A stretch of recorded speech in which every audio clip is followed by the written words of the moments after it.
Hello hi friends, అందరు ఎలా ఉన్నారు? బాగున్నారా? ఇక్కడ ఈరోజు మా లంచ్ స్పెషల్ వచ్చి గుత్తి క్యాప్సికమ్ కర్రీ చేసినాం ఫ్రెండ్స్.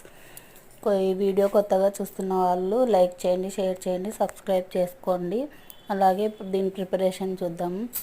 ఫస్ట్ కడాయిలో శనక్కాయలు కొన్ని నువ్వులు వేసి బాగా ఫ్రై చేసుకున్న తర్వాత ఒక మిక్సీ జార్లో తీసుకొని అల్లం వెల్లుల్లి పేస్టు, పసుపు, కొబ్బరి, ధనియాల పొడి, ఉప్పు, కారం, అలాగే ఒక టమాటో, ఒకటి ఆనియను, నానబెట్టిన చింతపండు అన్నీ వేసి పేస్ట్ చేసుకోవాలి. తర్వాత క్యాప్సికమ్ ముక్కల్ని బాగా కడుక్కొని కట్ చేసుకున్న తర్వాత మసాలా నింపి పెట్టుకొని కడాయి పెట్టి ఆయిల్ వేసి అందులో కొద్దిగా సేపు క్యాప్సికమ్ ముక్కలు మగ్గేదాకా మగ్గించుకొని ఆ తర్వాత మిక్సీ జార్లో మసాలా ఉంటుంది కదా, వాటర్ వేసి అందులో మనకు కావాల్సినన్ని వేసుకొని కొద్దిసేపు ఉడికిన తర్వాత కొత్తిమీర వేస్తే రెడీ అయిపోతుంది. చూడండి ఫ్రెండ్స్, మా కర్రీ రెడీ.